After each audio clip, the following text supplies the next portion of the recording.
I'd like to thank my principal again for putting me on last. Usually when we have meetings after the Christmas party, I'm on first.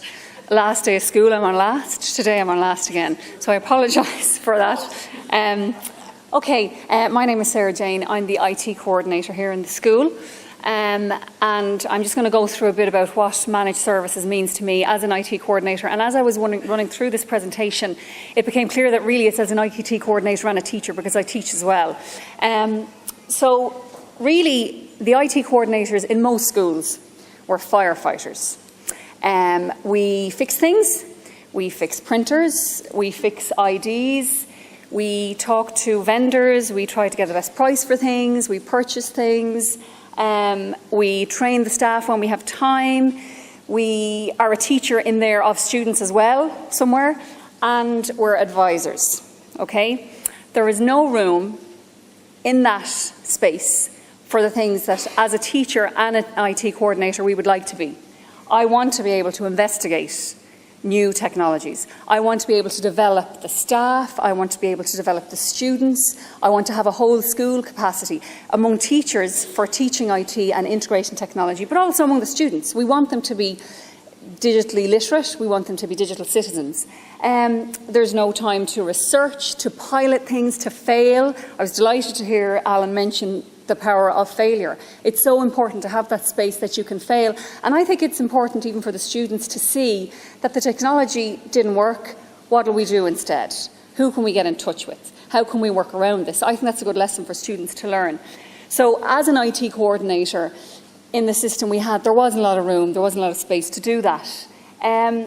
So this really is the reason. There's me, blonde at the time with glasses. So I had all these people to contact. So I might have used the same person to contact. We would contact the NCTE maybe about the Wi-Fi or the internet, different people for software and licensing, PCs, computers, projectors, tablets, usernames, IDs, cabling, interactive whiteboard, sounds and speakers, internet, printers, firewall. Okay, so you see what was happening in our school. Ideally, I was hoping that as a coordinator that we would be able to develop the technology for teaching and learning. And when I say as a coordinator, I have a team. We have an e-learning team in the school, and I'm very, very lucky that the staff here are so willing to help. Even today, they set up so much. You'll meet Martin and Salvo and Karen and Paula. They're all going to be in our breakout session. And we really do work together on this. One of them would have an idea. We'll maybe discuss, would it work for us? And we will pilot it, try it ourselves, then spread it out to other teachers. That's kind of how we work. I want to have the space to spot opportunities for the students and for the staff. To have time, as Mary-Therese mentioned, time for CPD. And I was delighted, it was really refreshing actually, Alan, to hear you say that you brought in the devices and it just didn't work. You can't just land them somewhere. Teachers need time to learn how to integrate it and to focus on the pedagogy and how is this actually going to affect the learning. Not just this is a fancy piece of technology that everyone should have. And that requires CPD among the staff because it is a different set of pedagogies. It's a different way of teaching. So we also are trying to develop a team of digital leaders among the students. And you can see there's 15 or 16 girls there who are in my 5th year computer science class. Now, when I say computer science, I've said this before at many events, it's kind of makey-uppy. I pick out something, we will introduce coding. There are so many resources out there and available to us that we can, like you can look for the Partners in Learning Network for coding. You can go to Computers in Education Society of Ireland, CESI. They will have teachers using different things in their room, and I literally grab bits from everyone. Teach myself, we learn as a group. Some of the students would know maybe more coding. I'll get them to teach the class. We're all learning. So those are the girls who are going around today now, videoing, taking pictures. So they're going to be our digital leaders for the school. It's whole school digital literacy. And really, as an IT coordinator and a teacher, I want us to develop and grow. And everyone, I know you mentioned that the whole school is using different pockets. To me, that's okay. I'm actually okay with that. That we have Office 365 here in the school. All the students log in using their Office 3. So that's our kind of base that we work from. And then different teachers will use different things for different subjects. And that's fine, because I think that once we have a baseline, as you mentioned, we're free to then go and explore other technologies. And the students, when they go into the world of work, are not put off by something new they've never seen before. When they go into a job situation, most of the time the company will have their own software, their own systems. They'll have to learn how to use that anyway. But our students will have the confidence to accept that and know that they'll be able to learn it. Sure, they've learned 50 different things when they were in school. So ICT at Cloisterbreed, I don't know if I have time to show this video. Am I okay for time? We'll squeeze there. Thank you very much. I spent 10 hours on this presentation. I'm showing every single slide. You're staying here. So if you could just show the video now, please, that would be great.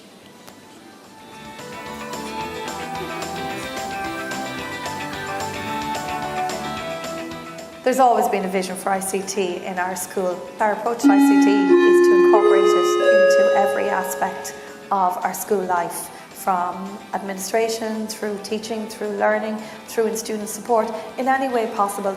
Because art is a visual subject, there are thousands of ways to introduce ICT in. We use a visualizer in the classroom for demonstrations. It's a really, really useful tool because we can project it onto the screen so the whole class can see it, and we can show it from a variety of angles, and it's well lit.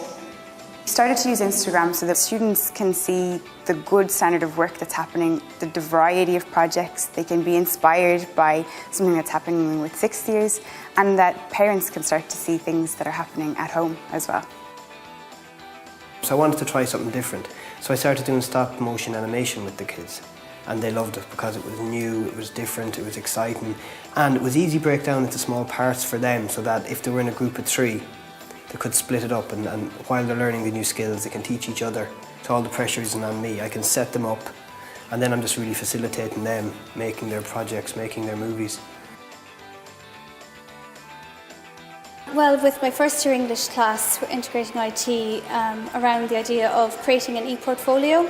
They're using their Gmail, Google accounts at the moment, and all the features really that go with their Google Drive account. They're using Edmodo as a communication tool, as an organisation tool, and also as a way of submitting their work online. I use ICT in my PE class by using an iPad.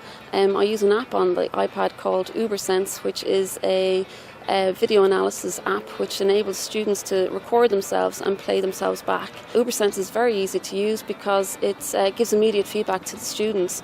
Another advantage of UberSense is that students will have the app downloaded on their phone. They can go home, they can practice the skill at home, get someone else to videotape themselves, and they can look back and see again what are they doing correctly and what do they need to improve on.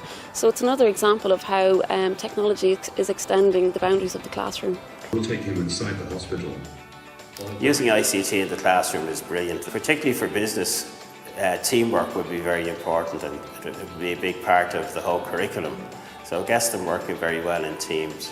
I would divide them up first of all into groups, and then after that would just set them a goal and give each group a particular area that they would have to research. And then at the end they have to make the presentation not only to their own peers, but sometimes we've got in the principal and deputy principal.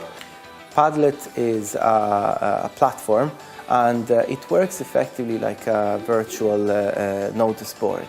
It is mainly used as a tool to upload resources, to share resources and comments and so on. I think that the great advantage of using technology is that everything that a teacher creates is easily stored and reusable, as opposed to working on paper, for example. I mean, we all know resources can be lost. I'm the ICT coordinator in the school, and I have an e-learning team or an ICT integration team. It's very important that the teachers are comfortable with the technology they are using for the students, because the students a lot of the time are well ahead of us. So we feel it's important that teachers are given proper training and proper instruction on how to use technology in the classroom. CPD will be done through both formal and informal processes here in the school, be it that we've often used the grants available from the education centres to do training here in school, and then informally the peer sharing, the teach meets, the learning from each other. Teachers do like things that are working well, and people are very willing to share ideas with each other. So we often give staff opportunities to do that, and we will plan ICT time into our Croke Park hours.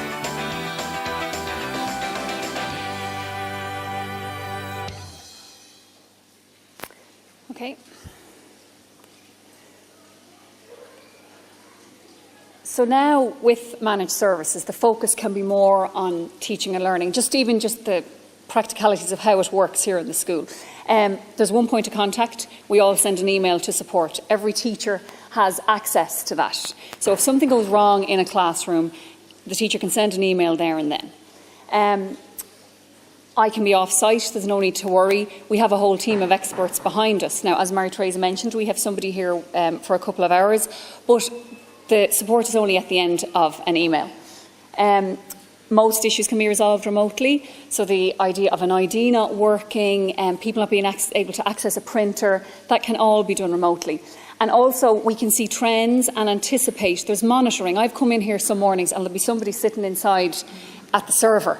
And I'll say, well, she here for sure, everything's fine. They say, no, we're actually monitoring the server and something lit up, and they should come over and fix it. So before problems even happen, they're dealt with. Now, I still have access to everything. Not that I'm a control freak, but in the beginning it was really difficult to hand over, because basically what you're saying is if something goes wrong, you send an email and I'm not going to do anything. Somebody else is going to do something and make all those phone calls for me. And after 10 years of being the one running around making the phone calls, it is quite difficult to give up that control. So I can still see everything and check up and make sure they're doing it better than I did. It's reliable, it's safe, the infrastructure that we have in place. Reliable, safe, it's secure, it's adaptable, upgradable, and really it's future-proofed. But the most important thing for me is that it's invisible. I don't want to see it. I don't want to know about the technology. I just want to go into class and it works. And if it doesn't work, I want to know that it's going to be really quickly for me to resolve it. You can go into a class and a website is blocked or something's not working. You send an email, usually within that class period. Now I'm putting a lot of expectations on the support desk there, but within that class period, that site will be unblocked or somebody will come back and confirm information. So from that point of view, it does give us confidence and trust. Now, this is the technology that sits on our managed services and our infrastructure. These are all the technologies we used. As I said, we use Office 365. Everyone logs in with the same ID. And that's one thing that I found, again, very hard to give up. For years, we had a generic user ID. And people said, no, but every student should have their own ID. And I just thought that was going to be a nightmare. 960 students all logging in and coming in and saying they forgot their password. That was stuff I used to wake up at night about. But eventually I gave in, and to be honest, there have been no problems. I'm really sorry we didn't do it sooner. It's working really, really well. They have access to everything all of the time. We kind of started our own years ago. We had an email address to cope with snow days and things, you know, just even to send notes. And now that's just par for the course. We just do it constantly. And we've all these technologies that we use. As I said, different teachers use different things for different subjects, and you'll hear about that in the breakout session. But it all sits on the infrastructure and the managed services, and that's kind of what makes it possible. And we have different collaborations because of that. So we were asked to be part of the Living Schools Lab, which is a European project, and we'll talk about that in the breakout session. But that is something that came because we could trust the technology. We are involved in the Inspiring Science Education project. Again, that'll be in the breakout session. E-twinning. We're using e-twinning for languages at the moment, but there's no reason why you couldn't be involved in e-twinning for any other subject. There's always opportunities to get involved in schools outside your own. We did the Connected Classrooms with Warren Mount, which was a huge success and has huge potential. Those girls who were involved in that class all got honours in honours maths. So the girls who weren't here on site and were sitting in a room on their own without a teacher in front of them all got honours in honours maths. That's something amazing. And that would not be possible without the technology.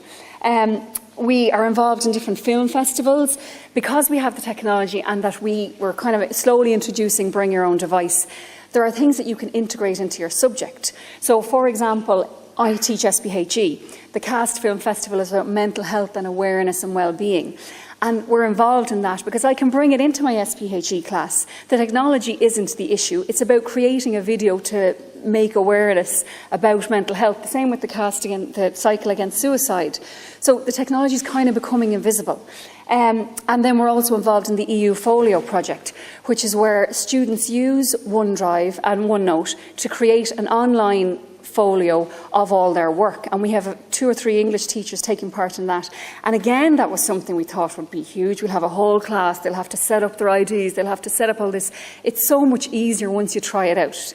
And I supported the teachers and we kind of worked together, and you do have to give yourself time. It took a couple of weeks. We had to decide, right, one class setting up the IDs, another class doing the next of it. But actually, once it's all in place, it took about 3 classes and it was seamless. So now they're creating a portfolio of their best work. The teachers are working online, they're flipping the classroom, and that's all using Office 365 and OneNote, which we have here embedded anyway. So there was nothing extra.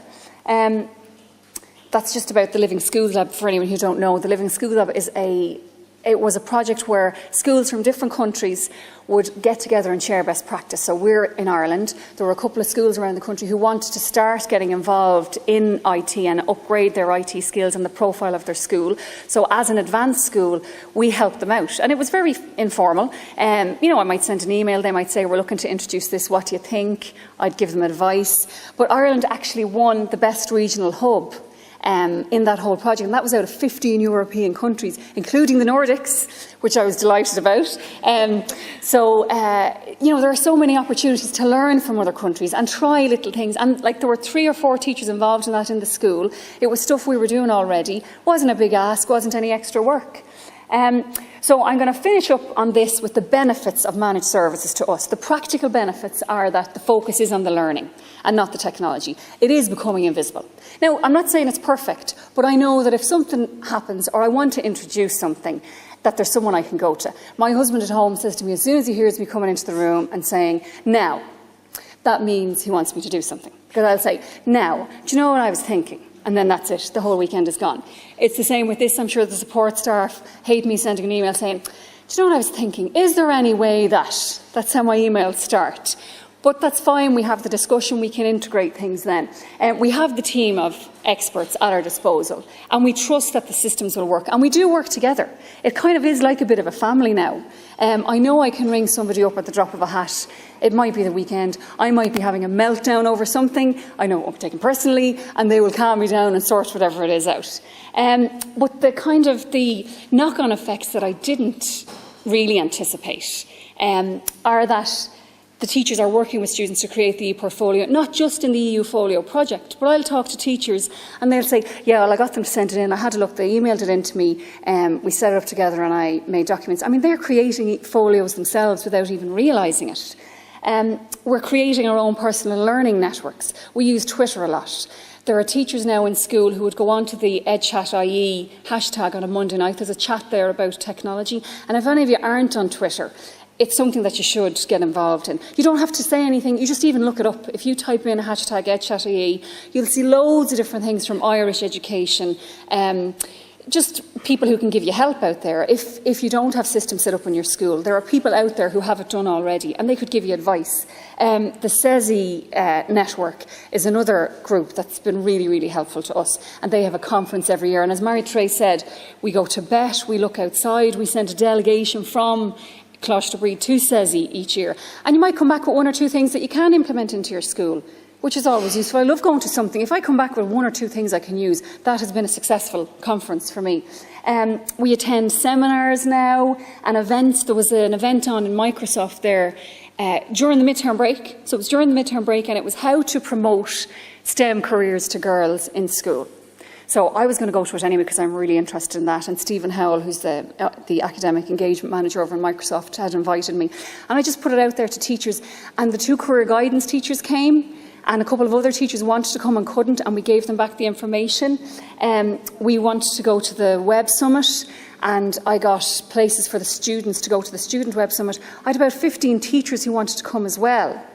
Now, I know it's not directly connected to the infrastructure, but I also am aware that because we can trust it, teachers are thinking, do you know what, that might work in our school?